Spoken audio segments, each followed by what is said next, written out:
Hi friends.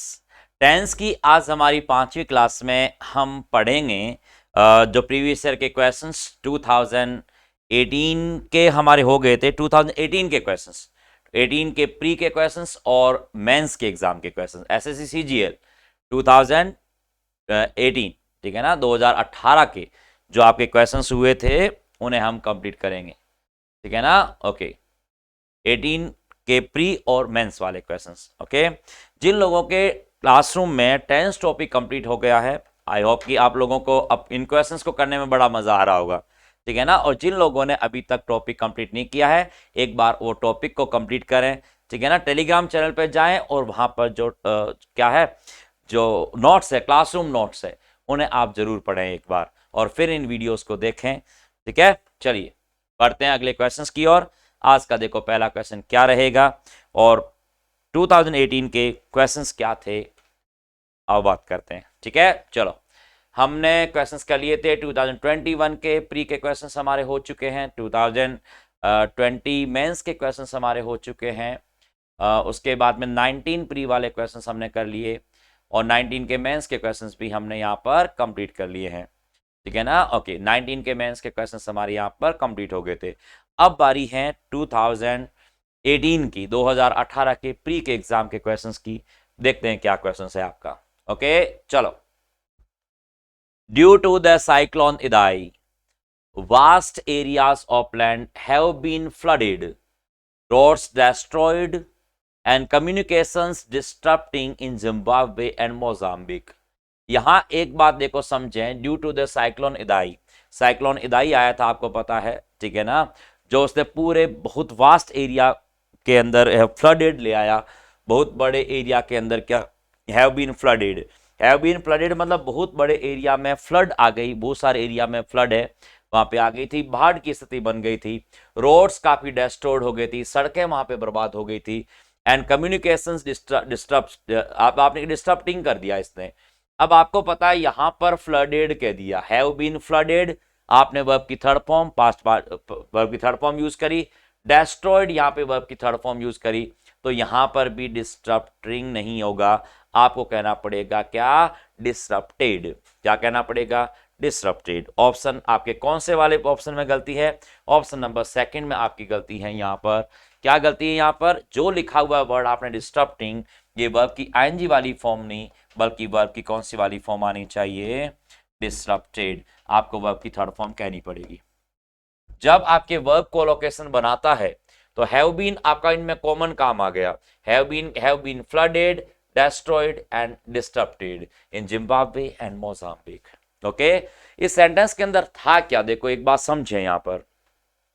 यहां पे आपने पहला सेंटेंस पैसिव वॉइस में बना दिया कि हैव बीन फ्लडेड, पूरे बहुत बड़े एरिया के अंदर फ्लड आ गई, वहां बहुत ज्यादा फ्लड आ गई। फ्लड आने के बाद क्या हुआ, सड़कें सारी डिस्ट्रॉय हो गई और जो कम्युनिकेशन जो है वो सारा का सारा क्या हो गए, डिसरप्टेड हो गया, बिल्कुल ही अस्त व्यस्त हो गया, जिम्बाब्वे और किसमें, मोजाम्बिक में। तो दो थर्ड फॉर्म है, तो तीसरी वर्ब की आईएनजी वाली फॉर्म नहीं, बल्कि वर्ब से वर्ब का कॉम्बिनेशन बिठाना पड़ेगा और आपको यहां पे लिखनी पड़ेगी वर्ब की कौन सी वाली फॉर्म, थर्ड फॉर्म। आसान है, दिखने में थोड़ा बड़ा नजर आ रहा है क्वेश्चन, बाकी मुश्किल नहीं है, इजी क्वेश्चन था।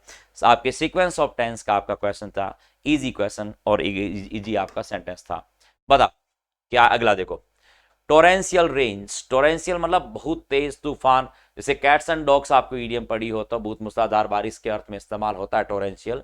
टोरेंशियल रेन्स एंड विंड्स, बहुत तेज हवा, ऑफ अप टू 170 किलोमीटर पर हार, 170 किलोमीटर की स्पीड से, पर हार की स्पीड से आपकी क्या ये विंड आई। स्वेप्ट अवे रोड्स, पूरे के पूरे सड़कें हैं वो उखाड़ के ले गई, स्वेप्ट अवे ले गई। होम्स एंड ब्रिजेस, घर को भी और किसको, ब्रिजेस को भी। And knocking down power and communication lines. अब ऑब्वियसली यहां पर स्वेप्ट कह रहे हो, आपने वर्ब की सेकंड वाली फॉर्म कह रहे हो, तो नॉकिंग डाउन कैसे कहोगे, आपको कहना पड़ेगा नॉक डाउन। गलती आपके फर्स्ट पार्ट में जा रही है, या नॉकिंग की बजाय क्या कहना पड़ेगा आपको, नॉक डाउन। क्या कहोगे, knock down power and communication lines. Pre 2018 के क्वेश्चन है, इजी और आसान सवाल है, दोनों ही क्वेश्चन आपके सेम दिए, ज्यादा इतना मुश्किल नहीं है। वही इदाई के ऊपर था, फर्स्ट वन था वो भी इदाई आपके उसके ऊपर था, तूफान के ऊपर, ये भी आपके इदाई के ऊपर है। ठीक है ना। इसमें स्वेप्ट आपकी बार अगेन वही गलती इसमें कर दी। क्वेश्चन नंबर 62 के अंदर बात करें तो उसमें भी सीक्वेंस ऑफ टेंस का क्वेश्चन था, ये भी आपका सीक्वेंस ऑफ टेंस का क्वेश्चन है कि पास्ट टेंस कह दिया तो आईएनजी फॉर्म क्यों लगाओगे, आपको वापस पास्ट टेंस यहाँ पे नॉकडाउन का इस्तेमाल है वो आपको करना पड़ेगा। क्लियर है। चलो क्वेश्चन नंबर 64 के बारे में बात करें। बताओ क्या लिखा हुआ है। The street artist Satish Munjal has been painting this wall since the past 1 week. आपको पता है न्यूमेरिकल वैल्यू आती है 1 2 3 4 5 6, सबको पता है कि सिंस नहीं बल्कि हमें 4 लगाना पड़ जाएगा। कितना इजी और आसान सवाल। देखो ये सिंस और 4 वाला कितना पूछा जाता है, सरल सा क्वेश्चन है। हम जब पढ़ रहे होते हैं टेंस उस दौरान हमें लगता है यार सिंस 4 का कहाँ क्वेश्चन बनेगा। ये देखो कितने क्वेश्चंस बार बार पूछे जाते हैं। 19 में भी आपके 2-3 क्वेश्चन थे, 20 में भी थे, आपके 21 वाले पेपर में भी थे। ठीक है ना। इजी कौन सा गलती है आपके डी पार्ट में, सिंस की बजाय 4 आएगा। क्लियर है। क्वेश्चन नंबर 64 इजी है, आसान है। चलो नेक्स्ट क्वेश्चन की ओर चले। Question number 65 we will rest for some time when we will reach the top. हमने फ्यूचर टेंस के बारे में कुछ पढ़ा है टेंस के अंदर। आप लोगों को पता हो कि जब भी कभी दो क्लोज आपके साथ में आते हैं तो कभी भी ध्यान रखना फ्यूचर के क्लोज के साथ फ्यूचर टेंस कभी नहीं आता। यदि दो क्लोज आपके साथ में आते हैं तो एक क्लोज चाहे फ्यूचर के सिंपल में आओ, चाहे फ्यूचर के कॉन्टिन्यूअस में आओ, चाहे फ्यूचर के परफेक्ट में आओ, चाहे फ्यूचर के परफेक्ट कॉन्टिन्यूअस में आओ, उसके साथ में आने वाला क्लोज है ना वो कभी भी फ्यूचर टेंस में नहीं आता। फ्यूचर के साथ आने वाला क्लोज हमेशा प्रेजेंट टेंस में होता है कि फ्यूचर के साथ पास्ट टेंस आप लगा नहीं सकते, फ्यूचर के साथ आप क्या है फ्यूचर टेंस लगा नहीं सकते, तो फ्यूचर के साथ आपको लगाना पड़ेगा प्रेजेंट का इंडेफिनिट टेंस। तो क्या कहोगे, और वो भी कौन से क्लॉज में, व्हेन वाले में, चाहे व्हेन हो, बिफोर हो, आफ्टर हो, ठीक है ना, ऐसा दे रखा हो, या मान लो उसमें एज सून एज आ जाए, ठीक है ना, एज इफ नहीं सॉरी एज सून एज आ जाए, एज लॉन्ग एज आ जाए, ठीक है ना, आप टिल लगाओ, अनटिल लगाओ, अनलेस लगाओ, इनमें फ्यूचर टेंस का इस्तेमाल नहीं होता। आपको यहाँ पे विल रीच यहाँ पे गलत है, आपको क्या कहना पड़ेगा, रीच। क्या कहना पड़ेगा, रीच। तो यहाँ पे ऑप्शन में कौन सा बन रहा है कि we will rest for some times when we will reach the top. When we will reach नहीं, when we reach the top, ठीक है ना, when we reach the top. गलती कौन से पार्ट में जा रही है, 65 में। बताओ फिर गलती किस में करोगे, वी विल रेस्ट या वी रीच कहोगे, क्या कहोगे, वी रीच। अब गलती कौन से पार्ट में जाएगी बताओ। यहां पे विल रीच कह रहे हो, विल को अलग कर दिया इसने, रीच को अलग कर दिया, तो गलती किस में जाएगी। रीच तो आपके वर्ब की फर्स्ट फॉर्म है, आपको पता है कि मॉडल के साथ आने वाली वर्ब जो होती है ना वो हमेशा वर्ब की फर्स्ट फॉर्म होती है, तो रीच तो यहाँ पे करेक्ट हो गई। आपको पता है विल गलत है, इसका मतलब आपको कौन से ऑप्शन में गलती है, सेकंड ऑप्शन में गलती है। आप ये विल रेस्ट को मत हटा देना, वैन के ये जो क्लोज होते हैं वैन बिफोर वाले वगैरह इनमें से हटेगा, ठीक है ना, इनमें आपको फ्यूचर टेंस की बजाय आपको प्रेजेंट टेंस है वो यहां पर रखना पड़ेगा। क्लियर है। चलो तो क्वेश्चन नंबर 64, 63, 62, ओके 62 से हमारा क्वेश्चन शुरू हो रहा है। सीक्वेंस ऑफ टेंस पहला flooded, destroyed and disturbed option आएगा। सेकंड वाले में स्वेप्ट और नॉक्ड आपके दोनों पास, दोनों सीक्वेंस ऑफ टेंस के क्वेश्चंस थे। ये 64 बहुत इजी क्वेश्चन था आपका सिंस और फॉर से। फॉर आपको लगाना पड़ेगा टाइमिंग के अंदर, 65 के अंदर फ्यूचर टेंस जब साथ में होता है तो उसके साथ आपको प्रेजेंट का सिंपल टेंस लगाना पड़ेगा, विल मॉडल यहां से हटाना पड़ जाएगा। क्वेश्चन नंबर 66 पढ़े, देखो क्या आएगा क्वेश्चन नंबर 66 में, पढ़ के देखें एक बार। हाँ, if so many catches had not been dropped we would have won the match. आपके इतने सारे कैचेस नहीं छोड़ दिए गए होते ना तो अब मैच है वो जीत जाते, we would have won the match. अब यहां पर हैड नॉट बीन, अब देखो बेसिक कोलोकेशन के बारे में यदि हम पढ़े, यदि हम वर्ब के कोलोकेशन के बारे में पढ़े, यदि वर्ब जो हमने पढ़ी है वर्ब के कॉम्बिनेशन हमने पढ़े हैं, वर्ब कॉम्बिनेशन के एक सवाल आपको पता होना चाहिए कि कभी भी हैज हैव हैड के साथ में आप बीइंग का इस्तेमाल नहीं कर पाओगे, आपको वर्ब कौन सी लगानी पड़ेगी, बीन लगानी पड़ेगी, BWN। आपको यदि पैसिव वॉइस बनाना है तो BWN से बनेगा हैज हैव हैड के साथ, ना कि बीइंग से बनेगा। बीइंग तो तब लगेगा जब बीन के बाद बीइंग लगाना चाहे ना तो वो लग जाएगा। हैज हैव हैड के साथ बी वर्ब BWN आती है, ना कि यहाँ पे बीइंग आएगी। गलती कौन से पार्ट में, सेकंड पार्ट में जा रही है, आपको बीन कहना पड़ेगा। सेंटेंस में पैसिव वॉइस है, बीन के साथ जब वर्ब की थर्ड फॉर्म आती है तो परफेक्ट टेंस का पैसिव वॉइस होता है। सेंटेंस बन गया if so many catches have not been dropped, catches को यदि नहीं छोड़ा गया होता तो अब मैच है वो क्या हो जाते, जीत जाते। ठीक है, आसान सवाल, इजी है। Conditional sentence in passive voice है, आपका टाइप थर्ड से बना हुआ क्वेश्चन है, लेकिन टेंस का पार्ट है।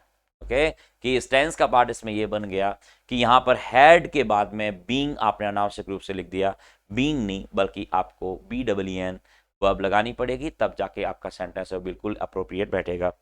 चलो नेक्स्ट क्वेश्चन की ओर चलते हैं। क्या क्वेश्चन है देखो आप। On the way he was bited on his toe by a poisonous snake. Bited, bited verb होती नहीं है भाई, ये बिटेड क्या होता है, क्या कहोगे, आपको पता होना चाहिए। सेंटेंस में बिट फॉर्म होती है, पहली वाली फॉर्म क्या होती है, बाइट होती है, बिट नहीं होती, फर्स्ट फॉर्म बाइट होती है। सिंगुलर फॉर्म कौन सी होती है, बाइट्स आपकी सिंगुलर फॉर्म होती है। ये तो फर्स्ट फॉर्म होती है आपकी प्लूरल, ये आपकी फर्स्ट फॉर्म सिंगुलर होती है। सेकेंड वाली फॉर्म बिट होती है और थर्ड वाली फॉर्म आपकी बिटन होती है। थर्ड वाली फॉर्म क्या होती है, बिटन। तो यहाँ पे बिटेड थोड़ी होगा, थर्ड वाली फॉर्म आएगी बिटन। क्या कहोगे, बिटन। तो ऑन द वे, ध्यान रखना इन द वे नहीं होता, ऑन द वे होता रास्ते के लिए। On the way he was bitten on his toe, ठीक है ना, बाई अ पॉइजनस स्नेक। आप कह रहे हो कि रास्ते में उसे एक क्या सांप के द्वारा एक टो पर काट दिया गया, ठीक है ना। टो कौन सा, पैर में जो अंगुली होती है, पैरों की जो अंगूठे होते हैं टो कहलाते हैं। 10 टोज होते हैं, पैरों में फिंगर्स नहीं होती, ध्यान रखना, पैरों में 10 टोज होते हैं। पैरों में जितने भी हैं सारे के सारे टोज ही कहलाते हैं। चलिए, और तो कौन सा ऑप्शन आएगा, he was bitten, passive voice है सेंटेंस के अंदर। दोस्तों देखो पैसिव वॉइस कितना पूछा जाता है। हम क्लासरूम में जब हम क्वेश्चंस कर रहे होते हैं तो जैसे ही पढ़ते पढ़ते बीच में, जैसे मान लो मैंने पैसिव का बता दिया क्वेश्चंस, तो बहुत सारे स्टूडेंट्स को ऐसा लगता है कि यार टेंस पढ़ते समय क्या पैसिव वॉइस बीच में चल रहा है। अरे एक ही चीज है, ये वर्ब कॉम्बिनेशन बैठता है। एक्टिव, पैसिव, डायरेक्ट, इंडायरेक्ट वगैरह के जो रूल है नॉर्मली पोजिशन में आपको एक साथ ही पढ़ने होते हैं। ये वर्ब कॉम्बिनेशन है, टेंस का एक हिस्सा है, ठीक है ना। तो इन चीजों को आपको पढ़ना पड़ेगा तभी ये चीजें होगी, नहीं तो अकेला सीधा सेंटेंस है वो आप नहीं पकड़ पाते हो। तो एक्टिव एंड पैसिव दोनों सेंस आपको आना बहुत जरूरी है। बहुत इजी पैटर्न है, ज्यादा मुश्किल नहीं है। चलो, स्ट्रक्चर टेंस के पार्ट होते हैं, पैसिव के स्ट्रक्चर अलग है, ठीक है। चलिए अगला, you may left the class when you have completed the test. कितना आसान सा सवाल है।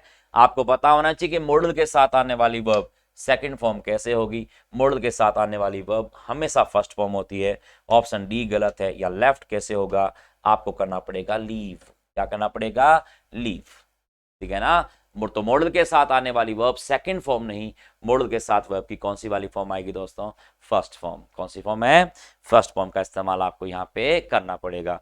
क्वेश्चन नंबर 69 को देखते हैं। Entering the hall the show had started. 18 का प्री, ये क्वेश्चन हमने पहले ही कर दिया। एंटरिंग द हॉल का मतलब हो गया कि वो शो जो है वो हॉल में एंटर कर रहा था, ठीक है ना। गलत हो गया यहाँ सेंटेंस में। आपको ये कहना चाह रहे हो कि जब मैं एंटर कर रहा था, when I was entering the hall. क्या कहना पड़ेगा, या एंटरिंग पार्ट गलत है, आपको कहना पड़ेगा व्हेन आई वॉज। आप या तो कहना पड़ेगा when I was entering the hall, ठीक है ना, या तो आप कहोगे when I was entering the hall the snow had started. When I was entering कहो, चाहे व्हेन आई एंटर्ड कह दो। व्हेन आई वॉज एंटरिंग कहने की जरूरत ही नहीं है, सीधा कह दो व्हेन आई एंटर्ड। क्या कहोगे, व्हेन आई एंटर्ड, आप पास्ट टेंस कह दो। तो when I entered the hall the show had started. जब मैंने हॉल में प्रवेश किया, शो है वो पहले ही शुरू हो गया था। जब पास्ट की दो कंडीशन बनती हैं तो जो काम पहले होता है वो पास्ट का परफेक्ट, और जो काम बाद में होता है वो पास्ट का सिंपल टेंस में लिखा जाता है। क्लासरूम में हम इन चीज़ों को बहुत अच्छी तरीके से समझ चुके हैं। एक आसान सा सवाल, आई होप कि आपके लिए ये होगा, ठीक है। चलो क्वेश्चन नंबर 70 की ओर चलते हैं। क्या है क्वेश्चन नंबर 70 के अंदर, समझें। I done a lot of work today, she said. उसने कहा आज मैंने बहुत सारा काम कर लिया। डन तो वर्ब की थर्ड फॉर्म होती है, और वर्ब की थर्ड फॉर्म आप बिना हैज हैव हैड के कैसे लगाओगे। क्या कहना पड़ेगा, I have done a lot of work today. अब टुडे दे रखा है तो हैड डन भी बनेगा नहीं, पास्ट बनेगा नहीं, डिड आपका बनेगा नहीं। तो ऑब्वियसली आपको यहाँ पे गलती क्या है, यहाँ डन गलत है, आपको कहना पड़ेगा आई हैव डन। क्या कहोगे, I have done. I have done a lot of work today, आज मैंने बहुत सारा काम कर लिया है। तो I have done a lot of work today, she said. Okay चलिए क्वेश्चन नंबर 71 की ओर चलते हैं। अब देखो मेंस आ गया, देखो ये प्री एग्जाम के क्वेश्चंस यहां पर खत्म होते हैं, 70 तक आपके कंप्लीट बन रहे हैं, ठीक है ना। क्वेश्चन नंबर 61 से लेकर के 70 तक 10 क्वेश्चन आपके प्री के एग्जाम में पूछे गए 2018 के। देखो एक ही टॉपिक एक ही आपका टेंस, क्वेश्चन पूछे गए 10 एक टॉपिक से, ठीक है ना, प्री के क्वेश्चंस के अंदर। तो कितना वाइड रेंज में टॉपिक है वो आपका पूछा जा रहा है। ये तो केवल हम स्पोर्टिंग एरर कर रहे हैं, अभी तो फिल इन द ब्लैंक्स और सेंटेंस इंप्रूवमेंट के क्वेश्चंस हमारे पूरे बाकी पड़े हैं। चलिए हाँ, अब आती है मेंस 2018 के बारे में बात। देखो कितने क्वेश्चंस बनते हैं मेंस के अंदर। हाँ, मेंस 2018 पूरा ही टेंस से भर गया था। Why should always we have to wait for her to join us? छोटी छोटी गलतियां हैं, बिल्कुल बारीक वाली गलतियां हैं, जो क्लासरूम में हम इन चीज़ों को पढ़ते हैं, बहुत इजी तरीके से क्वेश्चंस है वो आपके पूछे गए हैं। देखो समझें, देखो सेंटेंस में क्या कर दिया, वाई शुड ऑलवेज वी कर दिया। अब आपको पता है, हमने ये चीज़ कई बार पढ़ी है कि आपको एडवर्ब का इस्तेमाल जो होता है वो पहली वर्ब के बाद करना होता है, लेकिन आपको पता है कि सब्जेक्ट तो पहले लिखना ही पड़ेगा ना, पहले सब्जेक्ट और फिर वर्ब। जैसे नोट के, नोट क्या है, नोट एक एडवर्ब भी तो है, नोट एडवर्ब है। नोट का इस्तेमाल हम कहाँ करते हैं, आपको पता है, नोट का इस्तेमाल हम सब्जेक्ट के बाद करते हैं। तो यहां पर भी हमें क्या करना पड़ेगा, सेंटेंस में आपको क्या करना, वी को पहले और ऑलवेज को आपको बाद में करना पड़ेगा। आपको कहना पड़ेगा why should we always have, क्या कहोगे, why should we always have to wait for her to join us. तो ऑप्शन कौन सा गलती है यहाँ पर, ऑप्शन नंबर सी गलत है, ऑलवेज वीज नहीं, आपको कहना पड़ेगा वी ऑलवेज। क्या कहोगे, वी ऑलवेज। दोस्तों इंग्लिश काफी सरल है, क्वेश्चंस बड़े सरल आते हैं, इतने मुश्किल क्वेश्चंस नहीं आते हैं, ठीक है ना। हम बस हुआ बना लेते हैं, बाकी इतने मुश्किल नहीं है। देखो ना कितना आसान सवाल दिया, इजी क्वेश्चन है, मेंस का क्वेश्चन है ये 2018 का, ठीक है। चलो क्वेश्चन नंबर 72 की ओर चलते हैं। क्या है देखो, सी इज अ ग्रेट कुक, ठीक है ना, has her own blog on YouTube and was followed by 1 lakh viewers। बताओ, she is a great cook, has her own blog on YouTube and was followed by 1 lakh viewers। बताओ कहाँ गलती यहां पर बन रही है, सेंटेंस में कहाँ गलती बन रही। आप कह रहे हो वो एक अच्छी कुक है और अपना खुद का ब्लॉग है, हैज यहाँ पर अपने खुद का ब्लॉग है, मेन वर्ब है, ये हैज यहाँ पर क्या है, मेन वर्ब है। आपको पता है मेन वर्ब के रूप में हैव वर्ब का इस्तेमाल किया जाता है, कोई दिक्कत ही नहीं है। सी इज ए ग्रेट कुक आप कहना चाह रहे हो, हैज हर ऑन ब्लॉग, अपने खुद के वो यूट्यूब पर ब्लॉग बनाती है, ठीक है। और was followed by 1 lakh viewers, 1 lakh viewers के द्वारा भी फॉलो की जाती थी। अरे तो की जाती क्यों है, जब आप कह रहे हो कि वो एक अच्छी कुक है और ब्लॉग भी बनाती है, उसका अपना ब्लॉग है, तो आप मार क्यों रहे हो इसको, सीधी सी बात है। क्या आएगा, इज फॉलोड। आप पास्ट क्यों कहोगे, क्या कहोगे, इज फॉलोड, ना कि वॉज फॉलोड। क्या कहोगे, is followed, is followed by 1 lakh viewers, ठीक है ना। और उसे 1 लाख व्यूवर्स के द्वारा फॉलो भी किया जाता है। क्लियर है, चलो हाँ, तो क्या कहोगे, उसे वो अच्छी कुक है, अपना अपना ब्लॉग है यूट्यूब पर और 1 लाख व्यूवर्स के द्वारा उसे फॉलो भी किया जाता है। ओके चलिए, हाँ question number 73, the prime minister. देखो प्राइम मिनिस्टर का पी और एम दोनों कैपिटल आ रहा है, रिटन फॉर्मेट में ध्यान रखना, दोनों कैपिटल आ रहा है और द आर्टिकल लगाना जरूरी है क्योंकि व्यक्ति का नाम इसमें है नहीं। व्यक्ति का नाम साथ में होता तो हम द हटा देते। The prime minister holding is the prime minister holding is the important meeting to review the security and safety of doctors working in government hospitals. कितना आसान क्वेश्चन है। द प्राइम मिनिस्टर होल्डिंग क्या होता है, the prime minister holding is या is holding, ये यहाँ पे गड़बड़ कर दी इसने, इज होल्डिंग नहीं, the prime minister is holding. क्या कहोगे, the prime minister is holding. यहाँ पर सेंटेंस में हेल्पिंग वर्ब को पहले और मेन वर्ब को बाद में लिखना है आपको। इज होल्डिंग कह दो या होल्ड भी कह सकते हो, holds. The prime minister holds the important meeting to review the security and safety of doctors working in government hospitals, ठीक है ना। ओके आप कह रहे प्राइम मिनिस्टर है, उन्होंने वो क्या कर रहे हैं, एक इंपॉर्टेंट मीटिंग है वो होल्ड कर रहे हैं ताकि रिव्यू किया जाए सिक्योरिटी और सेफ्टी उन डॉक्टर्स के लिए जो सरकारी अस्पतालों में क्या कर रहे हैं, काम कर रहे हैं, ठीक है। चलिएगा क्वेश्चन नंबर 7, आई होप कि ये बहुत इजी और आसान सवाल है। आपको पता है यहाँ पर क्या करना पड़ेगा, इज होल्डिंग आपको हेल्पिंग वर्ब को पहले और मेन वर्ब को आपको यहाँ पे बाद में करना पड़ेगा। इज होल्डिंग द तो ऑलरेडी इसमें आ ही रहा है, is holding the, the is holding the important तो वो ऑलरेडी उसमें आ रखा है, तो ठीक है, इसमें कोई दिक्कत नहीं है। इज होल्डिंग द तो कोई दिक्कत नहीं, इज होल्डिंग द आपका ऑप्शन आ जाएगा, ना कि होल्डिंग इज आएगा। ठीक है, क्वेश्चन नंबर 74 बताए, क्वेश्चन नंबर 74 में क्या आंसर आपका यहां पर बन रहा है। Last evening my friend tells me the funny joke that I have ever heard. अब लास्ट इवनिंग कह रहे हो और आप लास्ट इवनिंग में मेरे दोस्त ने मुझे बताया, तो टेल्स थोड़ी होगा, आपको पता है टोल्ड कहना पड़ेगा। क्या कहना पड़ेगा, टोल्ड। तो आप कहोगे कि last evening my friend tells me, नहीं, आपको कहना पड़ेगा माई फ्रेंड टोल्ड मी। गलती जा रही है सी पार्ट में। इस सेंटेंस में एक चीज और देख सकते हो आप, देखो लास्ट इवनिंग, पिछली इवनिंग को मेरी दोस्त ने मुझे बताया कि, क्या बताया, फनी जोक बताया। क्या बताया, दैट आई हैव हर्ड, जो मैंने पहले कभी नहीं सुना। I have ever heard, obviously होना चाहिए था आई हैड एवर हर्ड, यहाँ पे हैव की बजाय हैड होना चाहिए था, लेकिन अब ऑप्शन में इसने हैड दिया ही नहीं, और दो दो गलतियां आप ऑप्शन में कर नहीं सकते। तो आपको पता होना चाहिए कि पास्ट के सिंपल के साथ प्रेजेंट के परफेक्ट का कोलोकेशन बन जाता है, सेंटेंस आपका गलत नहीं होगा। यदि सेंटेंस इंप्रूवमेंट होता तो जरूर हम यहाँ पे आई हैड एवर हर्ड हम कह देते सेंटेंस में। बाकी सेंटेंस में पास्ट टेंस के साथ प्रेजेंट परफेक्ट का कोलोकेशन आप सेंटेंस में गलत नहीं ठुकरा सकते, सेंटेंस सही मान लिया जाएगा। चलो क्वेश्चन नंबर 75 की ओर चलते हैं। क्या है क्वेश्चन नंबर 75, बताए। The birth of a girl, the birth of a girl bring great joy to Neha's family. The birth of a girl, एक बात ध्यान रखना, यहाँ प्रेपोजिशन के बाद में क्या लिखा हुआ उसके लिए वर्ब नहीं आती।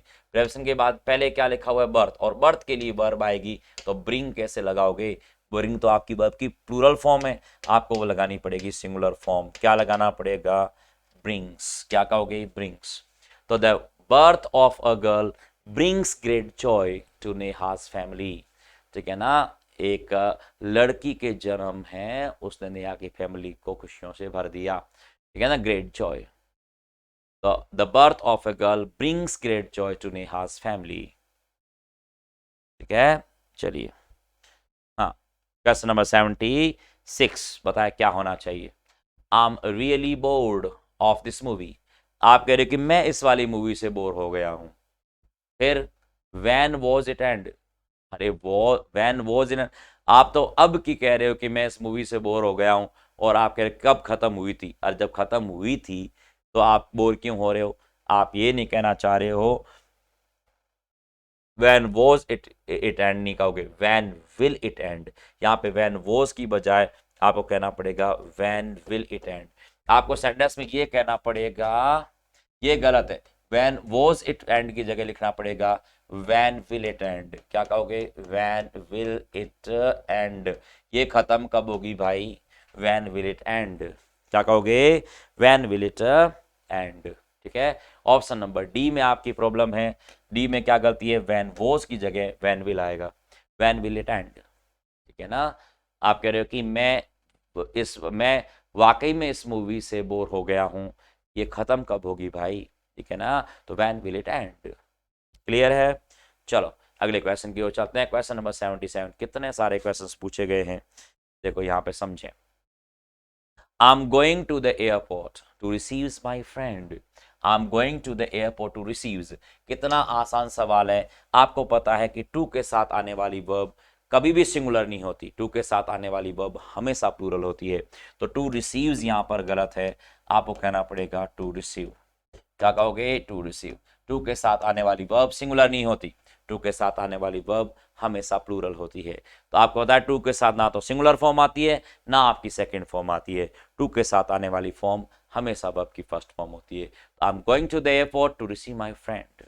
ठीक है ना, मैं अपने दोस्त को रिसीव करने के लिए एयरपोर्ट जा रहा हूँ, I am going to the airport to receive my friend.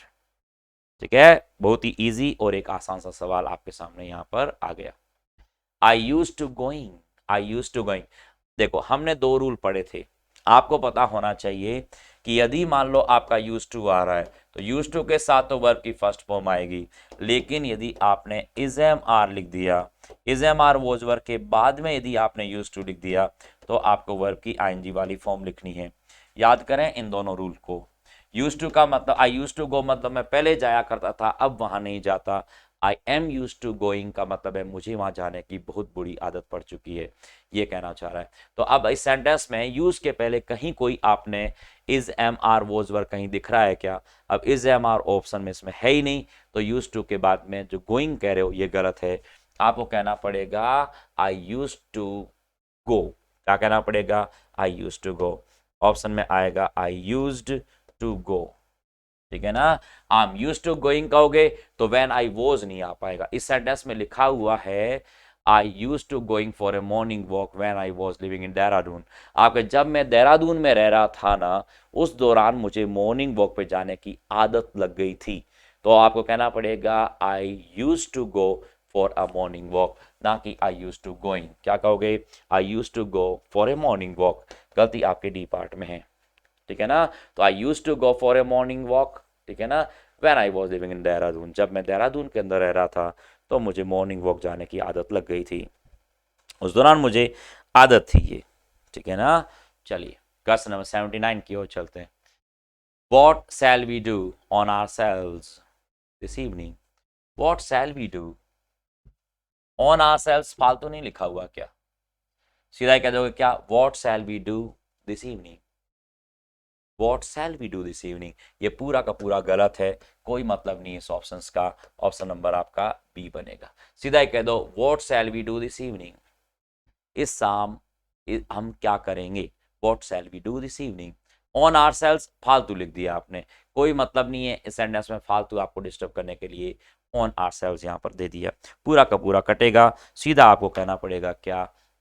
What shall we do this evening? इस इवनिंग को हम क्या करने वाले हैं, ठीक है ना। तो यहाँ ऑन वगैरह का ऑप्शन यहाँ किसी भी सूरत में है वो गलत आ जाएगा। चलो question number 80। No one inform me that you would be absent. No one inform तो आएगा नहीं, आपको पता है नो वन तो सब्जेक्ट सिंगुलर होता है। ये एनी वन कौन सा? Anybody, somebody, nobody, any one, some one, no one, ये हमेशा सिंगुलर होते हैं। इनके साथ आने वाली वर्ब आपकी सिंगुलर होती है। तो no one informs me that you would be absent. You would be absent कहना चाह रहे हो तो इन्फॉर्म नहीं इन्फॉर्म्ड, वर्ब की सेकंड वाली फॉर्म लगानी पड़ जाएगी। आपको कहना पड़ेगा नो वन या इन्फॉर्म नहीं, आपको कहना पड़ेगा इन्फॉर्म्ड मी। क्या कहोगे? Informed me. No one informed me, क्या कहोगे? No one informed me that you would be absent. किसी ने मुझे इन्फॉर्म नहीं किया कि आप एब्सेंट रहोगे। एक बात यहाँ पे देखो और इस चीज़ को यहाँ पे समझना कि मॉडल के साथ में बी और बी के बाद में एब्सेंट लिख दिया। एब्सेंट दोस्तों यहाँ पे एडजेक्टिव है, एब्सेंट वर्ब नहीं है, ये एडजेक्टिव है। एब्सेंट प्रेजेंट एडजेक्टिव होते हैं, तो यहाँ एडजेक्टिव है। वर्ब के अर्थ में आता तो आपको वुड एब्सेंट केवल इतना ही देता, ठीक है ना। वर्ब की एब्सेंटेड वर्ब सेकंड फॉर्म बनती है, वो एब्सेंट एक अलग है। 90% केसेस में ये एडजेक्टिव के रूप में ज़्यादा काम आता है। जैसे आपने कह दिया I was present at the party, तो वहाँ प्रेजेंट एक एडजेक्टिव का काम कर रहा है। I presented my self at the party, तो वो आपका वहाँ पे वर्ब होता है। जब एब्सेंट और प्रेजेंट एडजेक्टिव वर्ब के तौर पर आते हैं तो रिफ्लेक्सिव प्रोनाउन का यूज करते हैं अपने साथ में, ठीक है ना। तो no one informed me that you would be absent, तो यहाँ एब्सेंट एडजेक्टिव का काम कर रहा है। ओके क्वेश्चन नंबर 81 बताएं क्या होगा। क्वेश्चन नंबर 81 बताओ क्या गलती है। प्रसाद recalled that meeting people have been a part of his life as a student activist। बताएं प्रसाद recalled that meeting people have been a part। पहली बात तो have been कैसे आएगा और recalled पहले कह रहे हो, अरे have been कैसे आएगा, recalled कह रहे हो। तो आपको कहना पड़ेगा प्रसाद recalled that meeting people have been a part, नहीं आपको कहना पड़ेगा had been। क्या कहना पड़ेगा? had been a part, ना कि have been a part। तो ऑप्शन पहले पार्ट में गलती है, या have been की बजाय आपको had been कहना पड़ेगा। तो had been a part, तो यहाँ been as a main verb की तरह काम कर रही है। यहाँ been as a main verb है, बी की third form been as a main verb रूप हो यूज हो रही है, तो had been। तो प्रसाद recalled that meeting people had been a part of his life as a student activist। Clear है? चलो क्वेश्चन नंबर 82 के बारे में बात करें। Everything has became, very expensive these days. कितना आसान सवाल दिया है, बहुत इजी। आपको पता है कम, केम और कम। आपको पता है बिकम जो होता है उसकी फर्स्ट फॉर्म बिकम होती है, सेकंड वाली फॉर्म क्या होती है, बिकेम होती है, और थर्ड वाली फॉर्म वापस क्या होती है, बिकम होती है। वो तो कम, केम, कम एक ही बात है, वो तो बी लगा दिया उसके अंदर। तो आपने ये सेकंड फॉर्म लगा दी किसके आगे, आपने यहाँ पे सेकंड फॉर्म किसके आगे लगाई है, हैज के साथ। हैज, हैव, हैड के साथ वर्ब की सेकंड फॉर्म नहीं, वर्ब की आपको थर्ड फॉर्म लगानी पड़ेगी, बिकम। क्या कहना पड़ेगा, बिकम। तो यहाँ पे गलत है कौन सा, बिकेम। तो कौन से पार्ट में गलती है, सेकंड पार्ट में। हैज, हैव, हैड के साथ आने वाली वर्ब, वर्ब की थर्ड फॉर्म होती है, ना कि वर्ब की सेकंड फॉर्म होती है। ठीक है ना। तो हमने पढ़ा है क्लासरूम के अंदर, हैज, हैव, हैड के साथ आने वाली verb first form singular, first form plural और सेकंड फॉर्म का इस्तेमाल हम कभी नहीं करते। हमें वर्ब की थर्ड फॉर्म लगानी पड़ेगी, तभी सेंटेंस सही होगा। Everything has become very expensive these days. इन दिनों हर कोई चीज़ है वो बहुत महंगी हो चुकी है। चलो क्वेश्चन नंबर आपका 83। Organising World Cup matches in England imply that rains can be a constant threat. अब इम्प्लाई कैसे कहोगे, जब ऑर्गेनाइजिंग आपके सब्जेक्ट बना हुआ है। जिरंड है यहाँ पर ऑर्गेनाइजिंग, और ये सेंटेंस का सब्जेक्ट बना हुआ है, इसके बाद में जो भी लिखा हुआ है इसके लिए वर्ब कभी नहीं आएगी। Organising World Cup matches in England imply नहीं होगा, आपको कहना पड़ेगा इम्प्लाइज। क्या कहना पड़ेगा, इम्प्लाइज। यहाँ वर्ब आपकी सिंगुलर फॉर्म आएगी। वर्ब कौन सी फॉर्म में आएगी, सिंगुलर फॉर्म में आएगी। इम्प्लाई यहाँ पर गलत है, तो क्या कहोगे, organising World Cup matches in English. यहां ध्यान रखना, जिरंड के बाद में कुछ भी उसके ऑब्जेक्ट लिखते हो ना, उसके लिए वर्ब का इस्तेमाल नहीं होता। जो जिरंड आप सब्जेक्ट बना रहे हो उसी के लिए आपको वर्ब का इस्तेमाल है, वो आपको करना होता है। ठीक है ना। चलो क्वेश्चन नंबर 84 की ओर चलते हैं। Wealth creators are essential for money to disturb in the economy, to be disturbed distributed in economy. Wealth creators are essential. Are essential तो एक एडजेक्टिव होता है, इसमें कोई दिक्कत नहीं है। For money, wealth creators are essential for money, ठीक है। To distributed in the economy, to distributed कैसे कहोगे, बताओ क्या आना चाहिए। अब आपने यहां सेंटेंस में कह दिया कि wealth creators are essential for money to distribute, तो टू डिस्ट्रीब्यूट नहीं, आपको सेंटेंस में टू इन्फिनेटिव का पैसिव वॉइस लेना पड़ेगा। टू डिस्ट्रीब्यूट नहीं कहना पड़ेगा, आपको कहना पड़ेगा टू बी डिस्ट्रीब्यूटेड। क्या कहना पड़ेगा, टू बी डिस्ट्रीब्यूटेड। सेंटेंस में टू इन्फिनेटिव का पैसिव वॉइस लगाना पड़ जाएगा, तो आपको कहना पड़ेगा टू बी डिस्ट्रीब्यूटेड। ठीक है ना। तो money to be distributed, money को ही तो डिस्ट्रीब्यूट करना है ना, तो सेंटेंस में आपको पैसिव वॉइस लिखना पड़ जाएगा। टू इन्फिनेटिव का ऑब्जेक्ट जब पहले लिख देते हो, इस टू इन्फिनेटिव जो है इसका ऑब्जेक्ट कौन है, मनी है। मनी को डिस्ट्रीब्यूट कर रहे हो, यदि मनी को टू डिस्ट्रीब्यूट मनी और मनी को पहले लोगे तो टू बी डिस्ट्रीब्यूटेड। ठीक है ना। यहां पे ध्यान देना, यदि एक्टिव वॉइस होता है तो हम क्या कहते हैं सेंटेंस में, तो हम कहते हैं टू डिस्ट्रीब्यूट मनी, आप ऐसा कहोगे। लेकिन आप मनी को जब पहले लिख दोगे, जब ऑब्जेक्ट को सब्जेक्ट की पोजीशन पे ले लोगे, तो सेंटेंस को आपको पैसिव वॉइस लिखना पड़ जाएगा, तो आपको कहना पड़ेगा डिस्ट्रीब्यूटेड। क्या कहोगे, डिस्ट्रीब्यूटेड। ठीक है ना। पैसिव वॉइस, जब ऑब्जेक्ट को सब्जेक्ट की पोजीशन पे रखोगे तो आपको टू इन्फिनेटिव को पैसिव वॉइस में लिखना पड़ जाएगा। आपको पता है passive voice, to distribute first form, to be distributing ING form, to have distributed third form, to have been distributing ING वाली परफेक्ट कॉन्टिन्यूअस वाली फॉर्म। लेकिन पैसिव वॉइस का होगा टू डिस्ट्रीब्यूट का, तो टू बी डिस्ट्रीब्यूटेड आपका option बन जाएगा। तो गलती कौन से ऑप्शन में आ रही है, फर्स्ट ऑप्शन में गलती है कि टू डिस्ट्रीब्यूटेड नहीं, टू बी डिस्ट्रीब्यूटेड आपको कहना पड़ जाएगा। टू इन्फिनेटिव के ऑब्जेक्ट को जब टू इन्फिनेटिव से पहले लिख देते हैं ना, तो उसे आपको पैसिव वॉइस में ही लिखना पड़ता है। क्लियर है। चलो क्वेश्चन नंबर 85 की ओर चलते हैं। दोस्तों कितने आसान सवाल है, इतने मुश्किल सवाल है ही नहीं। देखो, Rohit did not came to the office because he got held up due to the heavy rains. क्या गलती है, ये केम आपने गड़बड़ कर दिया। कम की सेकंड वाली फॉर्म केम और थर्ड फॉर्म वापस कम होती है, तो डू डज डिड के साथ वर्ब की फर्स्ट फॉर्म ही लगती है ना। तो गलती आपके सी पार्ट में, या केम नहीं, आपको वर्ब की फर्स्ट फॉर्म कम लगानी पड़ जाएगी। ठीक है, आसान है। डू डज डिड के साथ आने वाली वर्ब की हमेशा फर्स्ट फॉर्म होती है। Rohit did not come to the office because he got held up due to the heavy rains. आपको पता है गेट की कोई सी भी फॉर्म हो उसके बाद आपको पास्ट पार्टिसिपल ग्रुप में वर्ब की थर्ड फॉर्म हेल्ड यहाँ पर लिखा हुआ है, इसमें कोई दिक्कत नहीं है, due to the heavy rains आगे लिख दिया। हाँ, क्वेश्चन नंबर 86 बताओ क्या होना चाहिए इस सेंटेंस के अंदर। Everybody is waiting to see whether the new leadership has effect some changes soon in the party. Soon कह दिया इस सेंटेंस में, तो आगे आने वाले सेंटेंस के बारे में कह रहे हो, टाइमिंग तो अगला बोल रहा हो, एवरीबडी इज वेटिंग, आपके हर कोई इस चीज का इंतजार कर रहा है, whether the new leadership some changes soon in the party, आप कह रहे हो जो नई लीडरशिप बनी है ना, ये पार्टी के अंदर कुछ नए चेंजेस लेके आएगी, फ्यूचर के बारे में बात कर रहे हो, तो हैज इफेक्ट थोड़ी कहोगे, आपको कहना पड़ेगा will effect, leadership will effect, क्या कहोगे, विल इफेक्ट। कौन सा ऑप्शन आएगा यहाँ पर, हैज इफेक्ट की बजाय आपको कहना पड़ेगा विल इफेक्ट, क्या कहोगे, विल इफेक्ट आपका ऑप्शन आएगा, ऑप्शन नंबर आपके सी पार्ट में विल इफेक्ट। चेंजेस के लिए हमेशा इफेक्ट वर्ब काम आती है, ध्यान रखना, आपको पता है अफेक्ट होती है वर्ब, इफेक्ट नाउन होती है, लेकिन इफेक्ट वर्ब का भी काम करती है, और इफेक्ट वर्ब का काम करेगी, चेंजेस के साथ इफेक्ट वर्ब काम आती है, ना कि अफेक्ट वर्ड काम आती है। आपको पता होना चाहिए कि अफेक्ट एक वर्ब होती है, इफेक्ट एक नाउन होती है, लेकिन जब आप चेंजेस के बारे में बात करते हो तो उस कंडीशन में असर पड़ने के लिए इफेक्टेड वर्ब का काम होता है, ई वाली इफेक्ट वर्ब का काम करता है।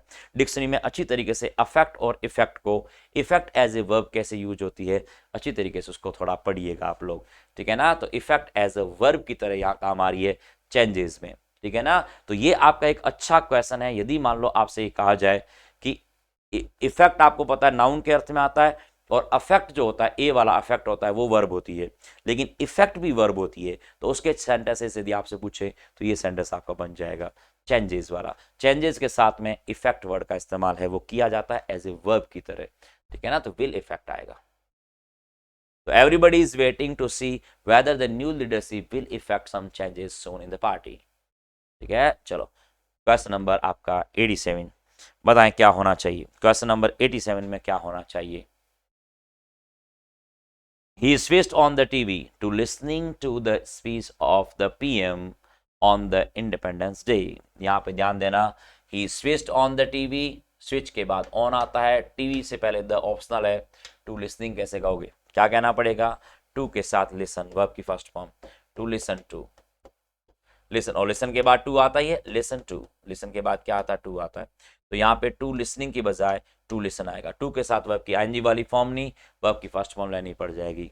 ही switch on the TV, switch on होता है टीवी, और टीवी में आर्टिकल द ऑप्शनल है, टीवी और रेडियो में आर्टिकल द ऑप्शनल होता है, on the TV on the radio होता है, ठीक है ना। To listen to the speech of the PM, PM से पहले आर्टिकल द भी लगा हुआ है, कोई दिक्कत नहीं, ऑन द इंडिपेंडेंस डे, ठीक है ना, ऑन जहां पर डे लग गया ऑन आता है, ध्यान रखना, और इंडिपेंडेंस डे में आई और डी दोनों कैपिटल रहेंगे, क्लियर है।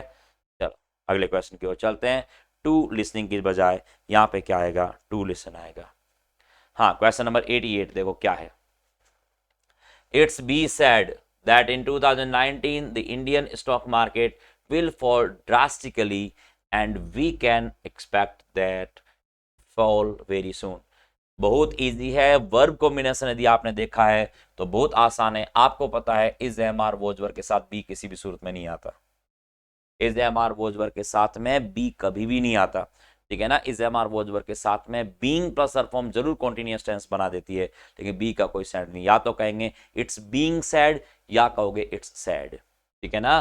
तो आपका यही गलत है, पहला वाला से सेकंड पार्ट में गलती है, ये गलत है, इट्स बी सैड। तो या तो आप इसको कैसे कहोगे, यदि या तो आप इसे कहोगे एक्टिव वॉइस में इट्स सैड, नहीं पैसिव वॉइस आपके इंडेफिनेट का पैसिव, और कॉन्टिन्यूअस का कहोगे तो ऐसा माना जाता रहा है, तो इट्स बीइंग सैड, क्या कहोगे, इट्स बीइंग सैड। या तो कहोगे इट्स सैड, ऐसा कहा जाता है, या कहोगे इट्स बीइंग सैड, ऐसा कहा जाता रहा है। In 2019, the stock market will fall drastically and we can expect that fall very soon, ठीक है ना। तो it's sad या it's being sad, आपको पता है is एम आर वोजवर के साथ बी वर्ड का इस्तेमाल हम नहीं कर सकते, टू बी आ सकता है लेकिन बी नहीं आ सकता, ठीक है ना। ओके चलिए अगले क्वेश्चन की ओर चलते हैं, question number 89। Two American cities witness shooting and resulting in mass fatalities over the weekend। एक ही बात है, विटनेस्ड शूटिंग कह रहे हो तो रिजल्टिंग कैसे कहोगे? वही टेंस में सीक्वेंस ऑफ टेंस का आपका रूल यहाँ अप्लाई होता है। विटनेस्ड कहना चाह रहे हो तो रिजल्टिंग कैसे कहोगे? एंड लगा रखा है, विटनेस शूटिंग एंड रिजल्टेड, क्या कहना पड़ेगा? Resulted.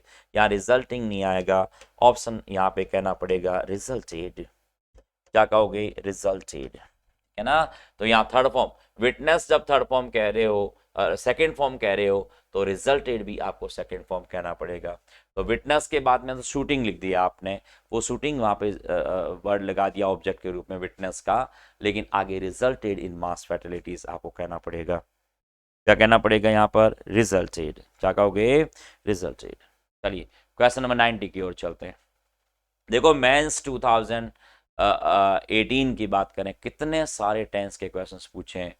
Please go out and check if it's yet raining.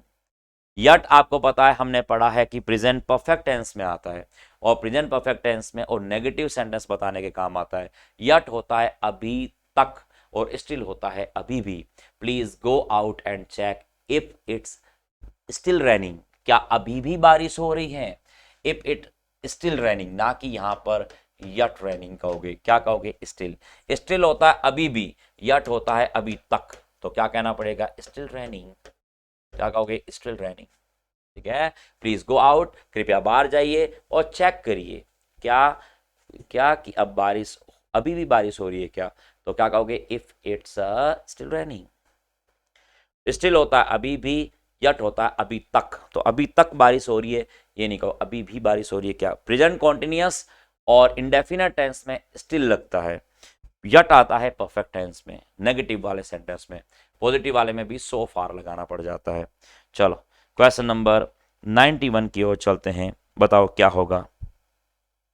A recent government report highlight a recent government report highlight that the shortage of teachers in higher educational institutions is greater than that is countries like China, Brazil, Sweden and Russia। क्या कहना चाह रहे हो? Recent government report highlight कैसे कहोगे?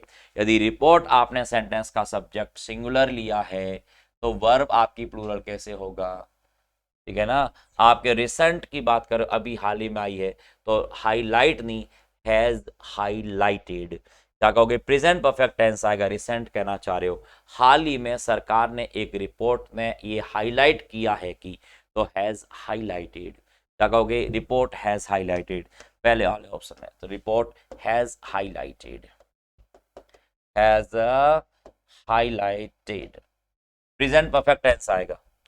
आपके एक recent सरकारी रिपोर्ट ने यह चीज हाईलाइट की है कि टीचर्स की शॉर्टेज जो हायर एजुकेशन इंस्टीट्यूशन के अंदर है वो उतनी ज़्यादा है आपके जैसे चाइना, ब्राज़ील, स्वीडन और रसिया से भी बहुत ज़्यादा।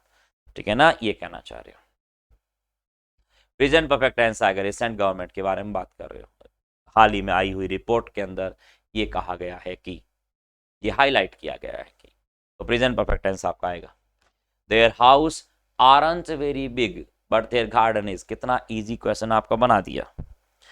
क्या कर दिया इस सेंटेंस के अंदर? देयर हाउस कर दिया। आपको पता है पॉजेसिव का वर्ब पर कभी असर नहीं पड़ता। देयर हाउस आरंट कैसे कहोगे? Is not. क्या कहोगे? Their house is not very big, तो आरंट नहीं, आपको कहना पड़ेगा इजंट। क्या कहोगे? इज नॉट अलग अलग भी लिख सकते हो और इजंट एक साथ भी लिख सकते हो। Their house isn't very big but their garden is. ठीक है ना, तो इजंट वेरी बिग, उनका घर इतना बड़ा नहीं लेकिन उनका गार्डन जरूर बड़ा है। बट कॉन्ट्रास्ट बता रहे हो, इसका मतलब गार्डन बड़ा है। ठीक है, बट कॉन्ट्रास्ट बताया है, इसका मतलब ये हो गया कि उनका घर तो इतना बड़ा नहीं है लेकिन उनका गार्डन बहुत बड़ा है, ये कहना चाह रहे हो सेंटेंस के अंदर। तो यहाँ पे इजंट कहना पड़ेगा आंट की बजाय। बहुत ही आसान एक सरल सा आपका क्वेश्चन है वो बना के दिया। यहाँ पे ध्यान रखना, पॉजेसिव का वर्ब पर असर नहीं पड़ता, वर्ब पर असर पड़ता है सब्जेक्ट का, नाउन का। तो यहाँ पर देयर हाउस कह रहे हो तो हाउस जो नाउन है उसका असर पड़ रहा है आपका यहाँ पे वर्ब पर, तो आंट की बजाय आपको वर्ब कैसी लेनी पड़ेगी? इजंट वर्ब जो है उसका इस्तेमाल आपको यहाँ पे करना पड़ेगा। चलो क्वेश्चन नंबर आपका 93 की ओर चलते हैं। क्या बनेगा question number 93? Is she go to visit her parents in the evening, is he go, is am are was verb के साथ कभी भी वर्ब की फर्स्ट फॉर्म नहीं आती, is am are was verb के साथ कभी भी वर्ब की फर्स्ट फॉर्म नहीं आती। यहाँ कहना चाह रहे हो is she go to visit her parents in the evening, कैसे कहोगे यहाँ पर इज सी गो, आपको कहना पड़ेगा क्या, क्या कहोगे, क्या कहोगे सेंटेंस में, या तो कहोगे क्या विल सी गो, या तो कह दो will she go, will she go to visit her parents in the evening, या तो ऐसे कहोगे, या आप कह सकते हो is she going to visit, आप ऐसे भी कह सकते हो, या आप कह रहे हो is she going to visit, क्या कहोगे is she going to visit, सीधा ही आपका सेंटेंस बन जाएगा, गोना वाला सेंटेंस बन जाएगा, is she going to visit, ठीक है ना। या तो कहोगे is she going to visit her parents in the evening, या कहोगे will she go to visit her parents in the evening, ठीक है ना, इस तरह बन जाएगा। या तो कहो will she go to visit, will she go to visit की बजाय will she going to, is she going to visit आएगा, गो प्लस विजिट आएगा नहीं, will she go to visit की बजाय आपको कहना पड़ेगा is she going to visit, आपको गोना वाला सेंटेंस कहना पड़ेगा is she going to visit, going अपने बाद टू इन्फिनिटिव लेगा, गो टू विजिट नहीं बनेगा, गो विजिटिंग आता है, सीधी बात करें तो विल सी गो नहीं, आप कहना पड़ेगा is she going to visit, gonna वाला सेंटेंस बनेगा is she going to visit her parents in the evening, हमने going plus to infinitive gonna वाले सेंटेंसेस पढ़े हैं, वो वाला एक्सप्रेशन यहाँ पर काम करेगा। चलो क्वेश्चन नंबर 94 बताएं। Question number 94, our most memorable meeting with Spielberg happened while we were at the Berlin Film Festival in 1977, where the film शतरंज के खिलाड़ी were being screened as India's official entry. One most memorable meeting with Spielberg. Spielberg जानते हो आप लोग, Spielberg कौन सा, जिसने जुरासिक पार्क मूवी बनाई थी, जुरासिक पार्क आप जानते हो, जोज आपने मूवी देखी हो, ठीक है ना, तो ये स्पीलबर्ग की है। तो क्या कहोगे, our most memorable meeting with Spielberg happened while we were at the Berlin Festival in 1977, where the film शतरंज के खिलाड़ी were being screened as India's official entry. अब आपने यहाँ फिल्म का नाम दे दिया फिल्म शतरंज के खिलाड़ी, और आपने वर्ब कह दी वर बीइंग, वर बीइंग कैसे होगा, was being screened, passive voice बना दिया, तो क्या कहोगे वर बीइंग स्क्रीन की बजाय आएगा वॉज बीइंग स्क्रीन। किसी भी मूवी का नाम होता है वो सिंगुलर होता है, ध्यान रखना, मूवी का नाम हो, किसी बुक का नाम हो, ठीक है ना, वो चाहे कितने ही इसे लिखो, शतरंज के खिलाड़ी कितने ही बना दो, आपको वर्ब कैसी लगानी पड़ेगी, सिंगुलर, वॉज बीइंग स्क्रीन्ड, वहाँ पे स्क्रीन की जा रही थी, पास्ट के कॉन्टिन्यूअस टेंस का आपने पैसिव वॉइस यहाँ पे बना रखा है, ठीक है ना। चलो क्वेश्चन नंबर 95 की ओर चलते हैं। Rescue officials was unable to find any survivors in the California boat tragedy. उल्टा कर दिया 94 वाले क्वेश्चन को, यहाँ रेस्क्यू ऑफिशियल्स लिखा हुआ है तो वॉज कैसे आएगा, आपको वर करना पड़ेगा भाई, यहाँ पे वॉज नहीं, वर अनेबल टू फाइंड, क्या कहोगे वर अनेबल टू फाइंड, एक इजी आसान सरल बहुत ही सिंपल सा क्वेश्चन दिया। क्वेश्चन नंबर 96 की ओर चलते हैं। क्या 95 क्वेश्चन सबको समझ में आ गया, आसान है, बहुत इजी है। रेस्क्यू ऑफिशियल्स यहाँ पर प्लूरल था, इसके पहले शतरंज के खिलाड़ी आपका सब्जेक्ट सिंगुलर था, तो वॉज बीइंग स्क्रीन कर दिया, वॉज बीइंग स्क्रीन आपको पता है इस एम आर वॉज वर्ब के साथ बीइंग प्लस सरफॉर्म लगाओगे तो पैसिव वॉइस का सेंटेंस होता है आपका। यहाँ पे रेस्क्यू ऑफिशियल्स कह रहे हो तो वॉज अनेबल तो एडजेक्टिव है, एबल अनेबल कैपेबल ये एडजेक्टिव होते हैं, एबल जहाँ लग गया वो एडजेक्टिव कहलाता है, तो यहाँ पे वर आएगा, rescue officials were unable to find any survivors in the California boat tragedy. Okay, चलो question number 96, please don't disturbs to me. पहली बात तो डू डज और डिड के बाद डिस्टर्ब्स कैसे लिखोगे, ये तो वर्ब आपके ऐसे यहाँ पे गलत हो गई, और डिस्टर्ब के बाद टू भी नहीं आता, डिस्टर्ब मी, तो please don't disturbs to me आपके ऑप्शन ए गलत है, आपको कहना पड़ेगा disturb me, please don't disturb me, please don't disturb me, to भी नहीं हटे, एस हटेगा और टू भी हटेगा, पहली बात तो एस को हटा दो और टू को भी हटा दो, please don't disturb me as I am reading a book, मुझे कृपया डिस्टर्ब ना करें क्योंकि मैं क्या कर रहा हूं, बुक पढ़ रहा हूं। एज का मतलब यहाँ पे क्योंकि है, बिकॉज ऑफ। चलिए आगे, सब्जेक्ट वर्ब है इसलिए ऐसा आया। अनायास class teacher and her friends congratulates her warmly when she won the inter-school debate and brought the trophy to the school। बताओ क्या ऑप्शन यहां पर बनना चाहिए। सेंटेंस कह रहा है आपसे कि अनायास class teacher and her friends congratulates her. अब यदि कॉन्ग्रेचुलेट्स कैसे बनेगा, यहाँ सेंटेंस में तो सिंगुलर तो आप बना नहीं पाओगे। अनाया के क्लास टीचर ने और उसके दोस्तों ने, तो क्लास टीचर तो यहाँ पे एक है और दोस्त यहाँ पे ज्यादा है, तो कॉन्ग्रेचुलेट्स आपने अकेले ने कर दिया। Congratulate her warmly when she won, past tense कह रहा है तो कॉन्ग्रेचुलेट भी कैसे कहोगे, कॉन्ग्रेचुलेटेड कहना पड़ेगा ना। यहाँ पर क्या कहना पड़ेगा, यहाँ पर सेंटेंस में कॉन्ग्रेचुलेटेड, कॉन्ग्रेचुलेटेड, वो आपकी सेकंड फॉर्म लगानी पड़ेगी।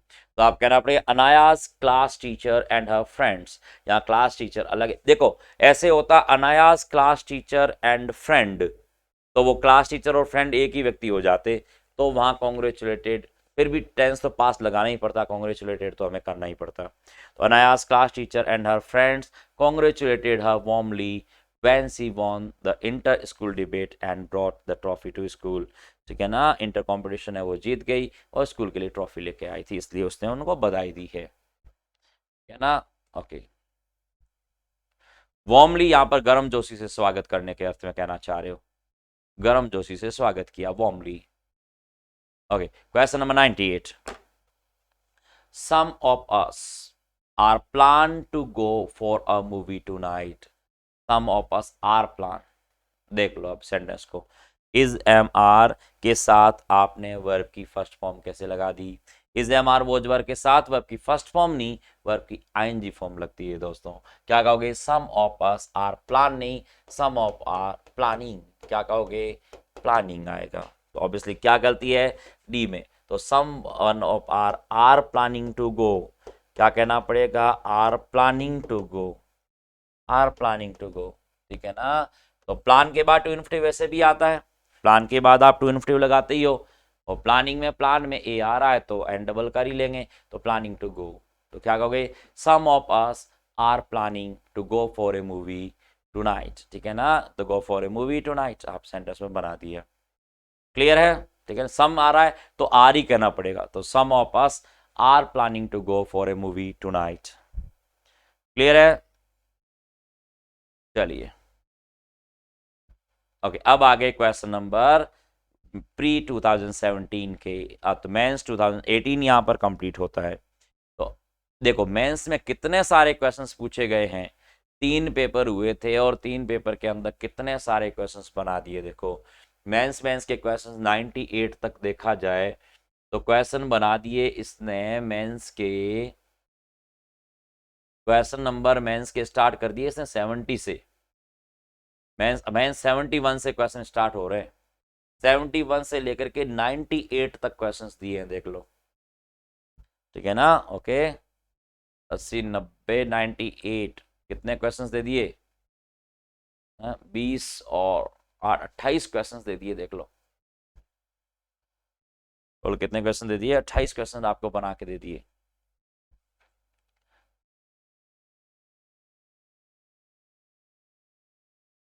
यदि हम बात करें 71 क्वेश्चन नंबर 71 से लेके 71 से 81 10 क्वेश्चन, 91 आपके 20 क्वेश्चन और 98वां क्वेश्चन आपके और 28 क्वेश्चंस बनाए।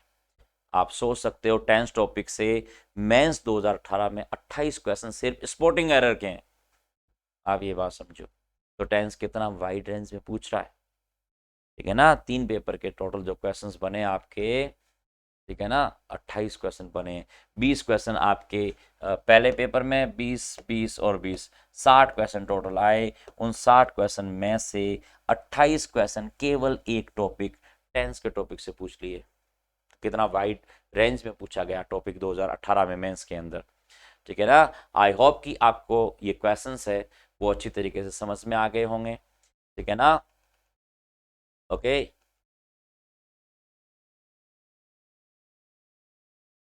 हाँ, तो इन क्वेश्चंस को अच्छी तरीके से करिएगा, ठीक है ना। ओके, और यदि आपको मेरा एफर्ट है वो सही लगे तो इसको अप्रिशिएट करिएगा और अपने दोस्तों के साथ ऐसे जरूर शेयर करिएगा ताकि उन्हें भी इस चीज़ का लाभ मिले। Okay, thanks for watching, bye bye, have a nice day.